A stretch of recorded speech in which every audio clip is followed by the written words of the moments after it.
Ovde se plače uz gluvo ćutanje i crnoj zemlji postavlja pitanje. Zašto neko, ko ne zgazi ni mrava, od ruke svirepog krvnika stradava? Dragi prijatelji, ovaj epitaf koji sam pročitao nalazi se na jednom spomen obeležju u blizini Han Pjeska gde je stradala jedna žena mučeničkom smrću i koja ne sme biti zaboravljena. A na kraju krajeva, način na koji je ona stradala je zapravo i poruka. Za mnoge ljude, a pre svega za decu i devojke, i iz tog razloga i obrađujem ovu emisiju na vaš zahtev, jer možda će potresna priča o njenom stradanju za nekog biti pouka i možda će nekome spasiti život. A ime ove žene o kojoj ćemo večeras govoriti je Svjetlana Kojić. Rođena je 1967. godine u Han Pjesku i tamo je završila osnovnu i srednju školu. Inače, njeno devojačko prezime je Sokanović. Kada je završila srednju školu, ova mlada devojka počinje da radi u tehničkoj službi elektrodistribucije u mestu Vlasenica. To je mesto koje je udaljeno 20 km od Han Pjeska. I Svjetlana, i kada se kasnije udala u Han Pjesku, ona je stalno putovala za Vlasenicu autobusom i vraćala se autobusom za Han Pjesak. Ovu ženu su svi znali u Han Pjesku, pre svega zato što je radila u elektrodistribuciji i viđali su je svakog dana. Han Pjesak je jedna onako omanja varoš, nije to neki veliki grad. Oni se tamo svi znaju između sebe. I nju su poštovale kolege, a i ljudi koji su dolazili nekim poslom do elektrodistribucije. Svjetlanu su znali kao jednu jako vrednu ženu. I Svjetlana je zaista takva i bila. Ona ne samo da je bila posvećena svom poslu u elektrodistribuciji, ona je bila posvećena i svojoj porodici. Volela je svog supruga i sa njim je rodila 3 dece.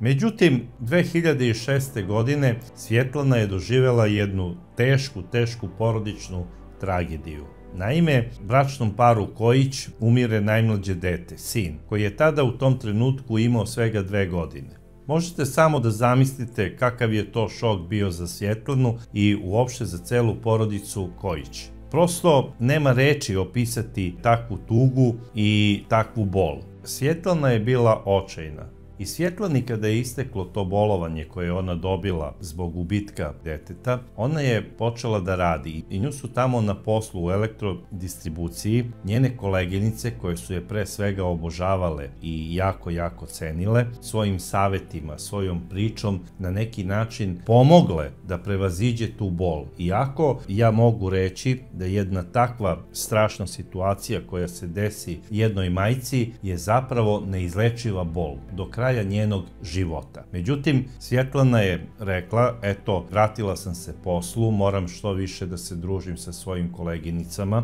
kako ne bi poludela od prevelike boli za izgubljenim detetom i na kraju krajeva moram da budem hrabra zbog moje starije dece, jer Svjetlana je imala i starijeg sina, a i ćerku. Ona je u tim razgovorima koje je obavljala i sa svojim prijateljicama na poslu i sa prijateljicama iz grada, a i dok je putovala, sretala je i lekare, razgovarala i sa psiholozima, razgovarala je i sa lokalnim sveštenikom. I svi su je savjetovali da ona ponovo zatrudni i da rodi dete, dok još može. Međutim, Svetlana kao da se na neki način plašila te ponovne trudnoće i ponovnog rađanja. Jer smatrala je da bol koju je iskusila je zapravo nešto najstrašnije što može da se desi jednoj majci i nekako je imala strah da ponovo ide u neku priču rađanja i ne daj Bože nekog gubitka. Jer na neki način ona je i svešteniku stavila do znanja da eto, rodila sam možda u kasnim godinama, što lično mislim da nije. To 3. dete rođeno u nekim njenim kasnim godinama, ona ga je rodila sa 36 godina. Mislim da to nije bio razlog gubitka sinčića koga je obožavala, ali je u njoj ostao strah od eventualnog ponovnog bolnog iskustva.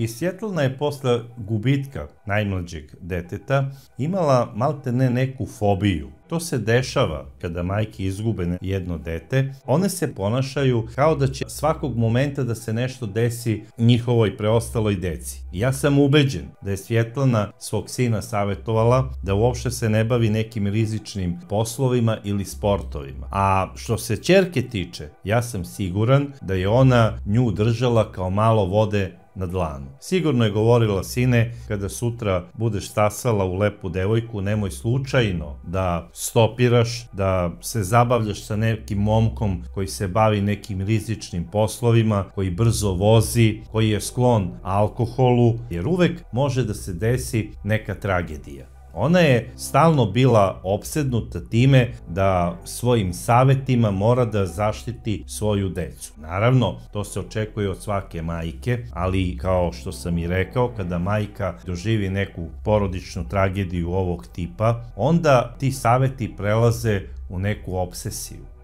I Svjetlana je stalno imala neki osjećaj kao da se njena deca stalno nalaze u nekoj opasnosti. I Svjetlana bi tek odahnula kada bi se deca vratila iz škole kući. I jedva je čekala da s posla dođe kako bi ručala sa svojom decom. Nekako tada je bila najispunjenija. Ona je živela za taj trenutak da kada dođe onako umorna s posla, da se opusti sa decom. Pogotovo je imala fobiju kada se deca spremaju za neku ekskurziju, onda je tu Svjetlana doživljavala traumu i šok. Morala je da održi mini kurs ponašanja i sinu i ćerki, a sve u cilju nekakve zaštite i izbegavanja moguće opasnosti. Svjetlana je imala veliki strah da se nešto ne desi njenoj dečici. Kao da su konstantno pod nekom velikom i nesigurnom nasrešnicom.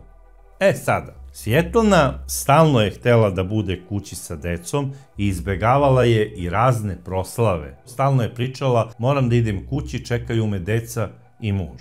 Uvek je tako govorila. I dobro, svi su na kraju krajeva nju odlično poznavali i svi su zapravo znali zašto je Svjetlana takva i imali su razumevanja prema njoj.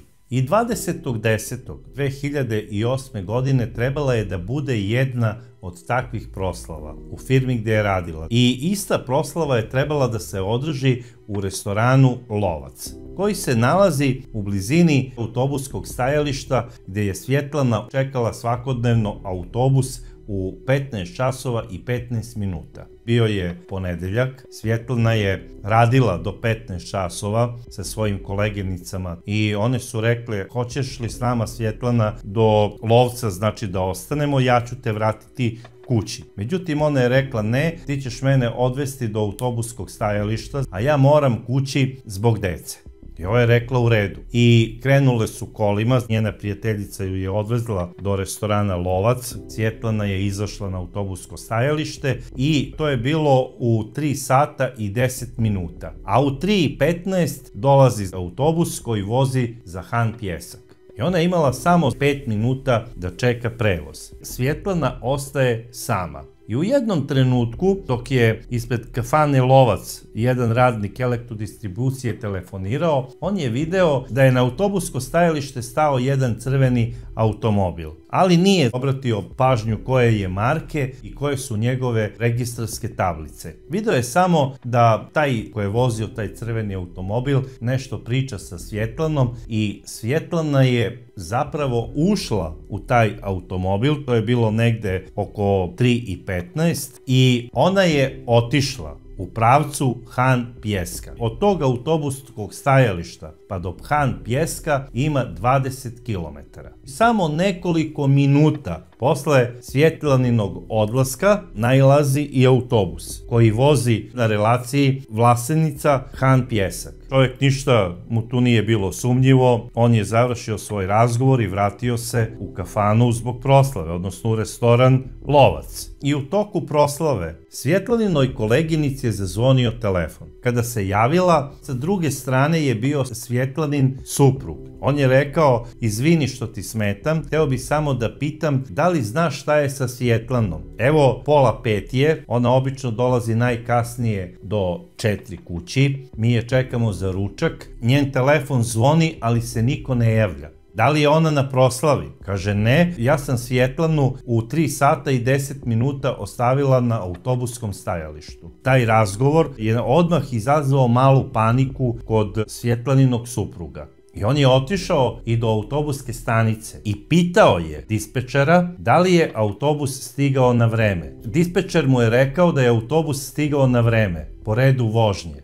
I rekao je, eno tamo u bifeu sedi i vozač. I pošto je Svjetlanin suprug znao da taj vozač zna Svjetlanu, on je ušao, izvinio se i pitao je da li je Svjetlana bila u autobusu. Vozač je rekao, ja poznajem odlično tvoju suprugu, a i tebe, mogu ti reći da je danas nisam video. I to je sada bilo jako uznemirujuće za Svjetlaninog supruga. I on je odlučio da u 5 časova i 30 minuta uđe u policijsku stanicu i da prijavi nestanak svoje supruge Svjetlane Kojić. Rekao je da je njegova supruga ostavljena na autobuskom stajalištu, ali da pokazivanju vozača koji je odlično zna, Svjetlana nije tog dana bila na tom autobuskom stajalištu i nije krenula za Han Pijesak. Jer ovaj vozač, kod njega je nepisano pravilo da na tim stajalištima svi putnici ulaze na prednja vrata. I on bi sigurno registrovao Svjetlanu. Bez obzira što ona ima mesečnu kartu, on bi znao da li je ona ušla u autobus ili ne. Jer to sve vozač radi kontrole eventualne mora da evidentira. I obično on sve te putnike iz Han Pijeska i zna lično. A pogotovo kada su u pitanju mlađe žene. To svaki vozač zna. Vozač je bio sigurna informacija da Svjetlana toga dana nije bila u autobusu. I policija kada je uzimala izjavu od njenog supruga, dežurni policajac odmah je stavio prst na čelo i rekao je pa tu jedina mogućnost postoji da je naišao neko koga ona zna i da je krenula kolima za Han Pijesak. Međutim, sada je i policajca brinulo to što je njen suprug rekao da se ona ne javlja na mobilni telefon. I on je tačno znao da na toj relaciji nije prijavljena ni jedna saobraćajna nesreća. Ali je opet pozvao bolnicu da proveri da slučajno ženi nije nešto pozlilo, pa je taj neko koju je povezao odvezao do lekara. Međutim, nije imao nikakav odgovor. On je rekao da će preduzeti dalje mere ako se ne javi supruga do ujutru recimo, da će onda pošalje centralnu poternicu i potragu za ovom ženom. Ali je obavestio policijske stanice u susednim gradovima da ženu koja izgleda tako i tako, Svjetlana Kojić, pokušaju da identifikuju.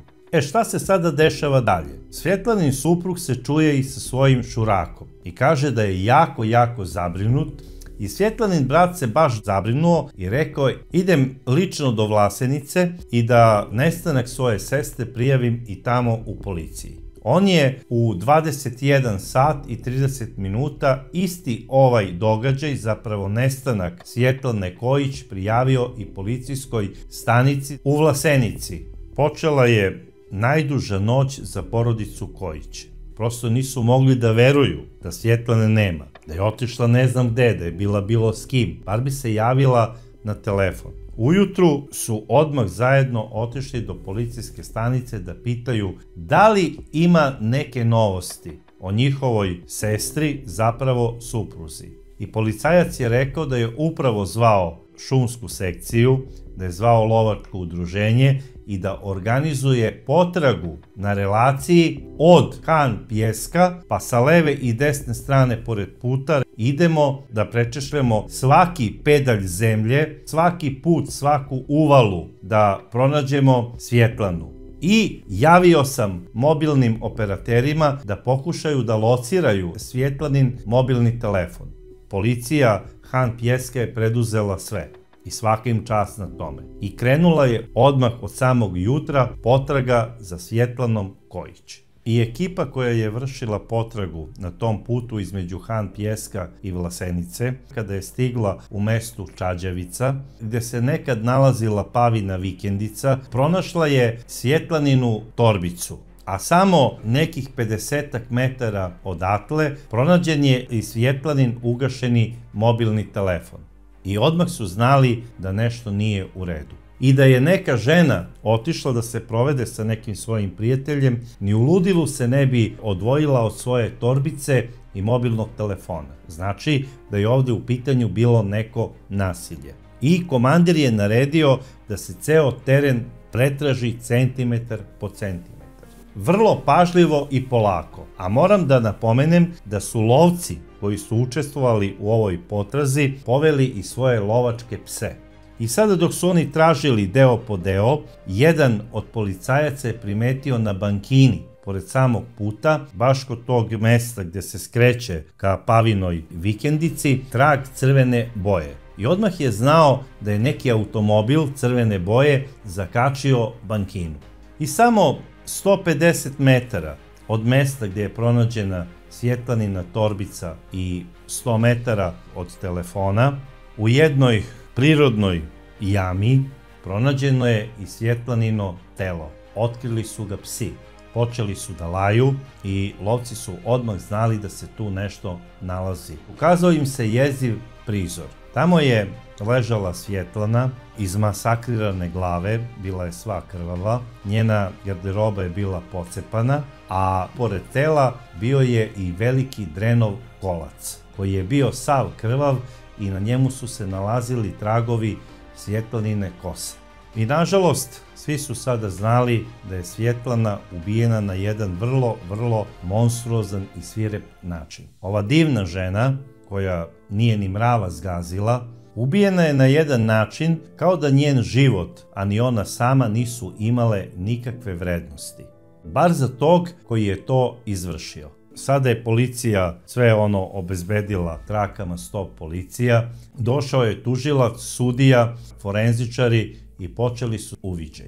Naravno, tužilac je izdao nalog da se telo prebaci na sudsku medicinu radi obdukcije kako bi se tačno utvrdio uzrok smrti i da se proveri da li je Svjetlana slučajno bila žrtva nekog seksualnog zlostavljanja pre ubistva ili posle ubistva. Međutim, na obdukciji je utvrđeno da Svjetlana nije silovana. Proverene su i njene ruke, zapravo nokti, da li slučajno grebanjem nije ispod njenih noktiju ostao neki trag kože onog koji je izvršio ovo surovo ubistvo, kako bi se on kasnije lakše identifikovao. Šta se dešava dalje? U tom trenutku se javljaju oni koji su zadnji videli Svjetlanu, zapravo njena koleginica, a javio se i onaj gospodin koji je obavljao telefonski razgovor i video je Svjetlanu kako je ušla u crveni automobil. Nije znao da kaže o kom je automobilu reč, ali je rekao crvene je boje i Svjetlana je ušla posle kraćeg razgovora sa vozačem i po tome zaključujem da je ona njega poznavala. I sada policija ima i onaj trag na bankini. Rekli su, ajde da vidimo koji crveni automobil bi mogao da bude u Han Pjesku u igri za ovu priču i da vidimo da li ima oštećenje. Onda se javlja i portir iz elektrodistribucije i kaže, ja sam preko puta elektrodistribucije video jedan parkirani crveni automobil. To je bilo negde oko 5 do 3 i u 3 časa je krenuo. Otišao je u isto ono vreme kada je Svjetlana sa svojom prijateljicom krenula ka lovcu, odnosno ka autobuskom stajalištu. Sada policija već pravi neku sliku da je taj sa crvenim automobilom tu čekao Svjetlanu. I raspitali su se oni po Vlasenici, da li je neko zapazio crveni automobil. I naravno zapazila ga je policija. I rekli su, videli smo crveni automobil marke Audi, koji je nekoliko puta prošao tu, jednom je vozio neku ženu do pijace, tamo ju je ostavio, pa se posle vratio i otišao ka elektrodistribuciji. I to je zapravo bio bingo, jer je jedan od policajaca i rekao: ja odlično poznajem vozača koji je vozio taj automobil, zato što je imao ranije problem sa policijom. A to je zapravo bio Milanko Kovačević Panda, star 29 godina, ali je ranije imao sukob sa zakonom zato što je 2 puta optuživan za silovanje koja mu nisu dokazana, a jedno silovanje je dokazano i Panda je bio zbog njega u zatvoru. Policija iz Han Pjeska, a stigli su i iz drugih centara kako bi pomogli kolegama u rešavanju ovog slučaja, sklopili su mozaik. Ovaj mladić, koji zaista ima crveni automobil marke Audi, rođen 1979. godine u sarajevskoj opštini Ilijaš. I radio je u susednom selu Mrkalj na pilani. Radio je na mašini za sečenje trupaca. Sada su policajci imali sve kockice, samo da pronađu Pandu i da ga uhapse. Potraga za njim nije dugo trajala. Samo nekoliko sati posle pronalaska Svjetlaninog tela u onoj jami, pronašli su i Milanka Kovačevića Pandu, koji je sedeo sa društvom u jednom kafeu u Han Pjesku. On je odmah uhapšen, na njegovom automobilu je bio vidni trag oštećenja. Kada su ga pitali gde je to zakačio automobil, on je rekao da ne zna, da to nije ni primetio do sad i bio je malte ne polupogubljen, odnosno uplašen. Prvo se branio ćutanjem, rekao je da nema pojma gde je Svjetlana, da je nije video, međutim ubrzo je sve priznao. U prisustvu tužilaštva i u prisustvu advokata po službenoj dužnosti, Milanko Kovačević je priznao da je tog dana pratio automobil koji je vozila Svjetlanina prijateljica iz elektrodistribucije do restorana Lovac i sa namerom stao i rekao je Svjetlani: evo idem za Han Pjesak, mogu da vas povezem. I sada, kada je počela detaljno da se slaže ta priča, imaju priznanje čoveka koji je Svjetlanu pratio i sa namerom je povezao, postavlja se pitanje zašto je Svjetlana samovoljno bez prisile ušla u njegov automobil. I svi sada kažu, razlog njenog ulaska u automobil kod Milanka Kovačevića taj, jer ga je ona odlično poznavala. I kako kažu sada i iz policije, Han Pjesak je malo planinsko mestašce. Tamo se svi znaju odlično i svi su svedoci da je Svjetlana odlično poznavala Milanka Kovačevića i njegove roditelje. Sada ja postavljam pitanje. Ako ga je ona odlično poznavala, Svjetlana je onda morala da zna da je taj isti Milanko Kovačević zapravo bio nasilnik i silovatelj. I da je on bio i u zatvoru zbog toga. I da je veoma opasan po žene. I da se nikada ne zna kada će u njegovom mozgu da se aktivira taj adrenalin koji će tražiti njegovo seksualno zadovoljenje sa nekom ženom na taj način što će je maltretirati. Kada je pronađena Svjetlana Kojić, pisalo je na naslovnoj strani: Svjetlana Kojić, nova žrtva Pande, što je samo dokaz da je štampa i ranije pisala o Pandi zbog istih krivičnih dela. On je serijski silovatelj i silovanje je krivično delo za koje nema resocijalizacija. Silovatelj uvek ponovi krivično delo silovanja. I ko zna koliko je ovaj predator izvršio silovanja na nekim drugim mestima po Bosni, a da to ili nije prijavljeno ili se vodilo kao silovanje sa NN izvršiocem. I tog dana Panda je kružio oko elektrodistribucije sa ciljem da uoči svoju žrtvu i da je ulovi. I pratio je automobil sa ciljem da kao slučajni prolaznik poveze ovu nesrećnu ženu. Ne tamo gde je ona očekivala, nego pravo u pakao. I ja mogu da zamislim šta se sve dešavalo u tom automobilu dok je on vozio Svjetlanu i kada je on došao do mesta koje je tačno isplanirao i kada je skrenuo onako naglo, kada je zakačio i oštetio auto o onu bankinu, najverovatnije kod same Svjetlane je to izazvalo paniku i ona je pokušala da izađe iz automobila i najverovatnije da je to i uradila. I kada je izašla, tu je sigurno izašao Panda. On je ovu ženu najverovatnije odmah udario pesnicom. I ona je tu pala i tu je ispustila svoju torbicu. Ali je Panda uzeo njen telefon. Zašto je to jako bitno? Panda je sa ovog njenog telefona obavio jedan razgovor. Zvao je nekog čoveka, a onda je ugasio taj isti telefon i bacio ga je. Možete da zamislite koliko je on nesmotren. Kao da je namerno ostavljao svoje tragove zločina. Kod te napuštene i razrušene Pavine vikendice, on je onim drenovim kocem sa 7 udaraca po glavi ubio nesrećnu Svjetlanu Kojić.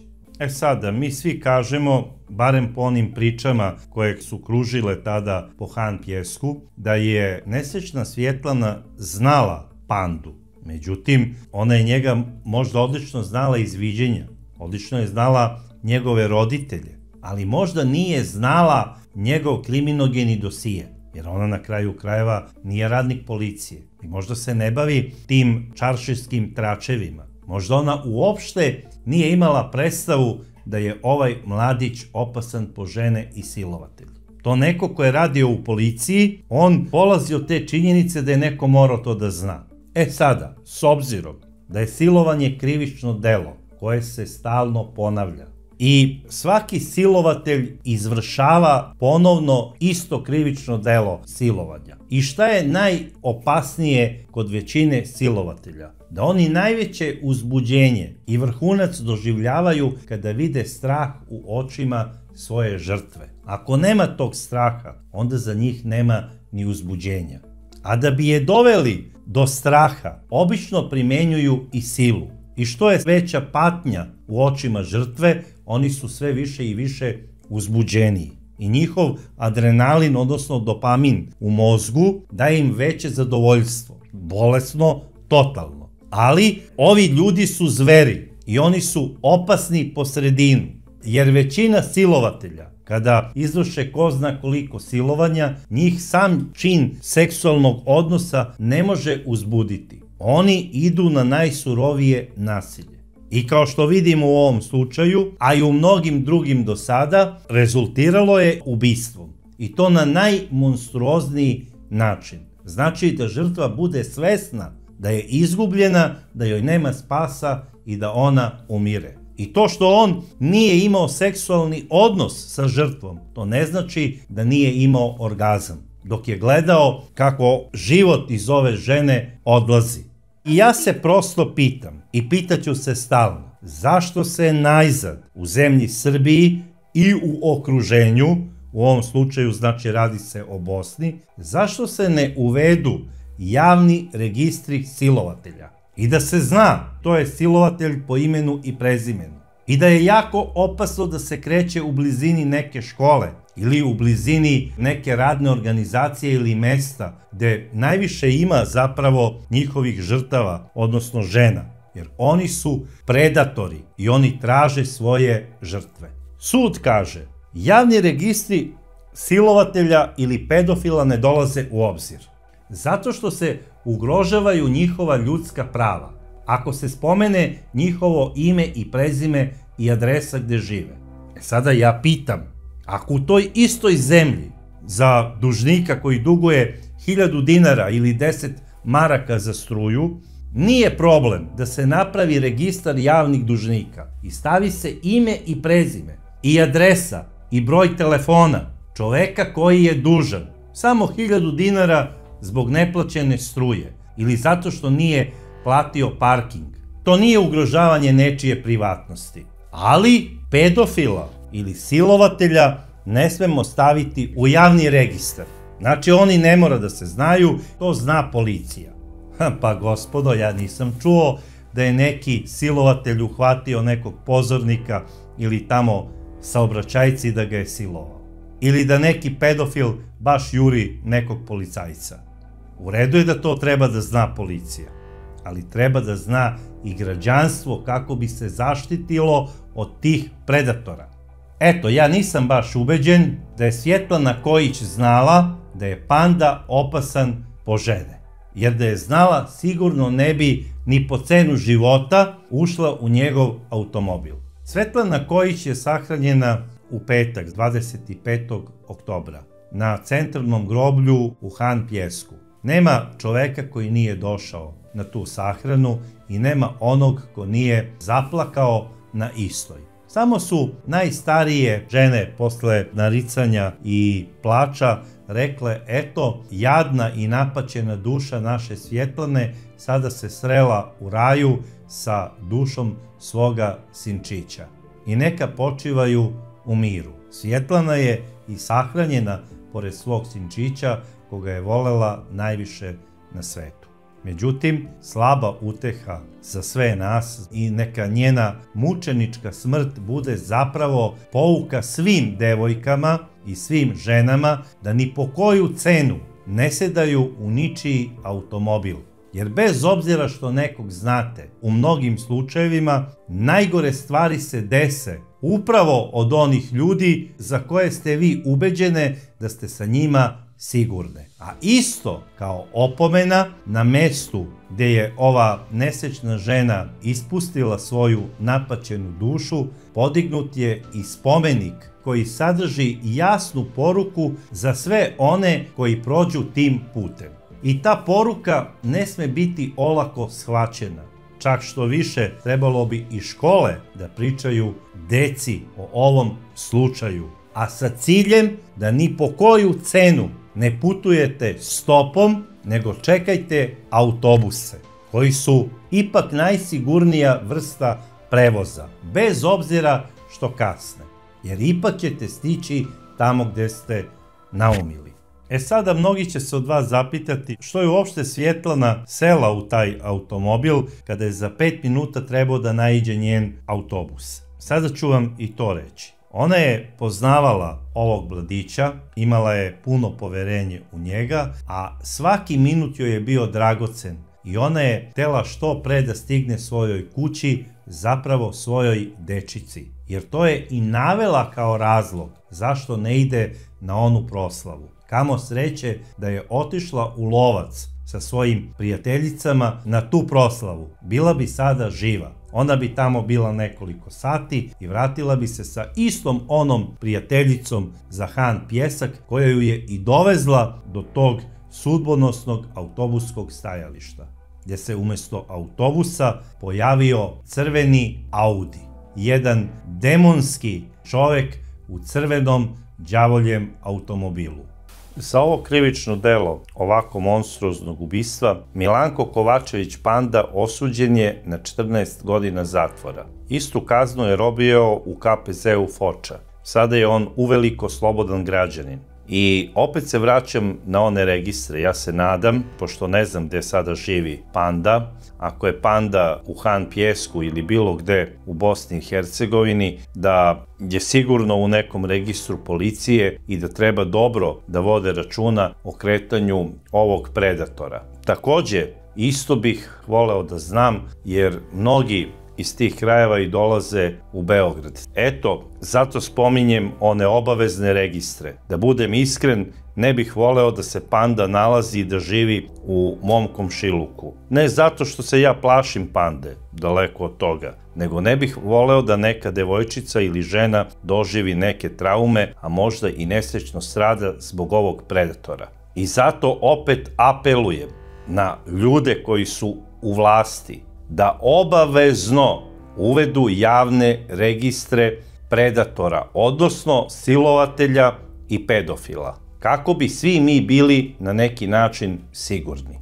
A vi, dragi prijatelji, voleo bih da čujem vaše mišljenje. Da li savetujete svojim najbližima, odnosno ženama i deci, da ne koriste stop kao prevozno sredstvo? Takođe, voleo bih da čujem i vaše mišljenje. Da li ste za uvođenje javnih registara za silovatelje? Jer smatram da bi znanje da su oni u našoj okolini najverovatnije spasilo mnoge živote, a i traume onih jadnih osoba koje prežive silovanje. U iščekivanju vaših komentara ja vas pozdravljam do sledeće čudne priče.